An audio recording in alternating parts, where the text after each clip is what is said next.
আমরা সেই জায়গা থেকে সরকারকে আহ্বান জানাবো আজকে বা কালকে অতি দ্রুত সময়ের মধ্যেই সরকার জনগণের সামনে কার্যত একটি দৃশ্যমান উদ্যোগ গ্রহণ করুক, রাজনৈতিক দলগুলোকে ডাকুক এবং গণ অভ্যুত্থানের শক্তি যে বৈষম্য বিরোধী ছাত্র আন্দোলন তাদের থেকে সরকার ড্রাফট আহ্বান করুক। এই বিষয়ে সরকারকে উদ্যোগ নেওয়ার জন্য আমরা এখান থেকে আহ্বান জানাই। দ্বিতীয়ত একটি বিষয় হলো, আমরা যে প্রোক্লেমেশনটা ড্রাফটিং রেডি করেছি সেই প্রোক্লেমেশনটা বাংলার জনপদের প্রত্যেকটা অংশে ছড়িয়ে দেওয়ার জন্য বৈষম্য বিরোধী ছাত্র আন্দোলনের নেতৃত্বে জাতীয় নাগরিক কমিটির উদ্যোগে আমরা প্রত্যেকটি পাড়ায় মহল্লায়, স্কুল, কলেজ, ইউনিভার্সিটি, শ্রমিক কলকারখানায় সব জায়গাতে একযোগে বাংলাদেশ ব্যাপী ঘোষণাপত্র উদযাপন করব, যেখানে মধ্য দিয়ে আমরা বাংলাদেশের নতুনভাবে জাতির সামনে একটি পরিকল্পনা উপস্থাপন করব। এই পরিস্থিতির মধ্য দিয়ে আমরা সকল রাজনৈতিক মহল, পক্ষ, গোষ্ঠীকে, বাংলাদেশে যারা গণ অভ্যুত্থানে অংশগ্রহণ করেছিল সকলকে ঐক্যের ডাক জানিয়ে 15 তারিখের মধ্যে জানুয়ারির একটি ডেডলাইনের মধ্য দিয়ে সরকারকে আমরা এর মধ্যে প্রোক্লেমেশন জাতির সামনে উপস্থাপন করার জন্য শহীদ মিনারে আহ্বান জানিয়েছিলাম।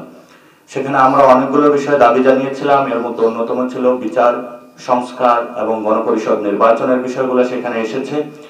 কিন্তু এই সরকারকে ডেডলাইন দেওয়ার পরও আজকে 4 তারিখ হয়ে গিয়েছে জানুয়ারির, আমরা দৃশ্যত কোনো বর্তমান সরকার থেকে কোনো উদ্যোগ দেখতে পাইনি।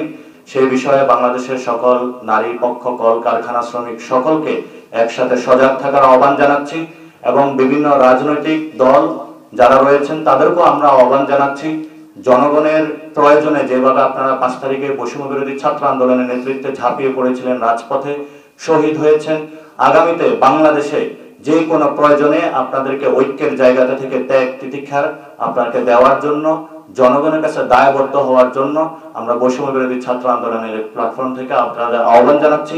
কারণ জাতিকে আপনাদের অনেক দেওয়ার আছে, জাতি আপনাদেরকে অনেক দিয়েছে। সেই জায়গা থেকে সকল রাজনৈতিক দলকে এই বিষয়ে উদ্যোগ গ্রহণ করার জন্য আমরা আহ্বান জানাচ্ছি। এবং আমরা যদি আগামী কয়েকদিনের মধ্যে কার্যত কোনো দৃশ্য উদ্যোগ না দেখি, আমরা সরকারকে সেখানে আরো জোর দাবি এবং মাঠ থেকে জনগণকে সাথে নিয়ে ঐক্যবদ্ধভাবে কিভাবে প্রোক্লেমেশন বা ঘোষণাপত্র জনগণের সামনে নিয়ে আসতে হয় সেই বিষয়ে কঠোর কোনো কর্মসূচির দিকে যাব, জনগণের কাছে যাব এবং জনগণকে কানেক্ট করব।